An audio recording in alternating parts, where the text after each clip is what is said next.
सप्रेम साहिब बंदगी साहिब। नमस्कार, मेरा नाम है विकास कबीर और आप देख रहे हैं वी कबीर विचार द्वारा प्रस्तुत वृतांत। यह वृतांत विशुद्ध रूप से सद्गुरु कबीर साहिब द्वारा अपने परम शिष्य धनी धर्मदास जी साहिब को सत्योपदेशित सत्य ज्ञान पर आधारित है। वृतांत के इस प्रकरण में हम वर्णन करने जा रहे हैं कि किस प्रकार 4 खानी व 84 लाख योनियों की उत्पत्ति हुई।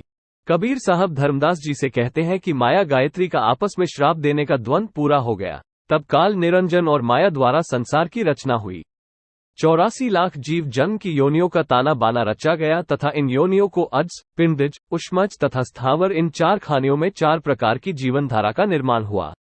कबीर साहब धर्मदास जी से कहते हैं कि हे धर्मदास जी, माया अष्टांगी ने सर्वप्रथम अंडों से जन्म लेने वाले जीव जिन्हें अज खानी कहते हैं उनको बनाया तथा ब्रह्मा ने पिंडज अर्थात गर्भ से शरीर की रचना होने वाले पिंडज जीवों को बनाया व विष्णु ने उष्मज खानी अर्थात गर्म, मैल, पसीना, पानी, कीचड़ आदि से उत्पन्न होने वाले जीव के जीवों को उत्पन्न किया और शंकर ने स्थावर खानी अर्थात एक ही जगह रहने वाले जीव पेड़ पौधे को रचा।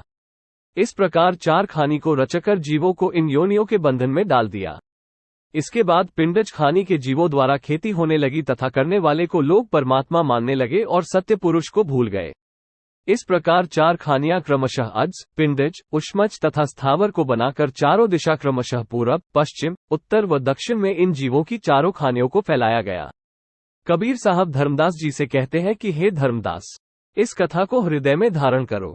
फिर 4 प्रकार की वाणी क्रमशः पिंडज के लिए बिंगिनी, अज के लिए किंगिनी, उष्मज के लिए इंगिनी तथा स्थावर के लिए रिंगिनी उच्चारित हुई, जबकि मानव के लिए इनसे अलग सींगनी वाणी उच्चारित हुई। धनी धर्मदास जी साहब हाथ जोड़कर सद्गुरु से प्रार्थना करते हैं कि हे सद्गुरु, इस बात को भी समझाकर कहो कि 4 खानियों की उत्पत्ति तो हो गई, परंतु इन 4 खानियों का अलग अलग वर्णन मुझे सुनाओ। 84 लाख योनियों की जीवन धारा में कौन कौन कितनी कितनी योनियां है तथा उनका पसारा कितना है। कबीर साहब धर्मदास जी से कहते हैं कि हे धर्मदास जी, सुनो, योनियां कौन कितनी है उनका वर्णन करता हूँ। सबको अलग अलग कहकर तुम्हें समझा रहा हूँ। हे धर्मदास, तुमसे मैं किसी भी प्रकार के रहस्य को छिपाकर नहीं रखूंगा। तुमसे मेरा किसी भी प्रकार का दुराव नहीं है। जिन जिन बातों का तुम्हें संदेह है, मेरे द्वारा उनके समाधान संबंधी वचनों को तुम हृदय में धारण करो। संख्या के हिसाब से योनिवार जीवों का बखान कर रहा हूँ। 9 लाख प्रकार के जल के जीव तथा 14 लाख प्रकार के उड़ने वाले जंतु यानी पक्षियों की माया द्वारा रचना की गई।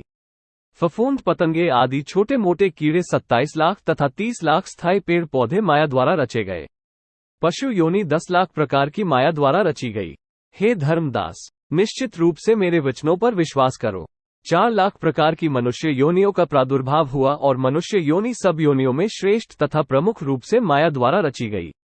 उपर्युक्त योनियों के अतिरिक्त अनेकानेक योनियां निर्धारित की गई जिनका परिचय ही नहीं है, अतः अनगिनत योनियां रची गई।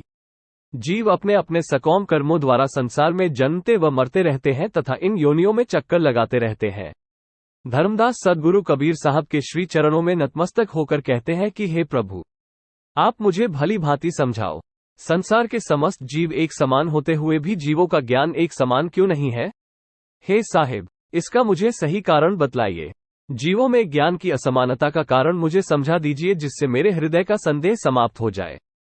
मनुष्य योनि सबसे श्रेष्ठ है। सद्गुरु कबीर साहब अपने परम सौभाग्यवान भक्त धर्मदास जी से कहते हैं कि हे धर्मदास जी, तुम मेरे अंशों के आभरण स्वरूप हो, इसलिए मैं तुम्हें यह विषमता समझाकर कहता हूँ। वैसे तो 4 खानियों के जीव एक समान है, लेकिन जीवों में निहित तत्वों की कमी बेशी को सुनो। हे धर्मदास जी, अब मैं तुम्हें इस विषमता का वर्णन कहता हूँ कि स्थावर खानी के जीव जैसे पेड़, पौधे, बेल आदि में एक तत्व रहता है। उष्मज खानी अर्थात गर्मी व गंदगी से उत्पन्न जो कीट फफूंद आदि में 2 तत्व है तथा अज यानी अर्थात अंडों से उत्पन्न जीवों में 3 तत्व है।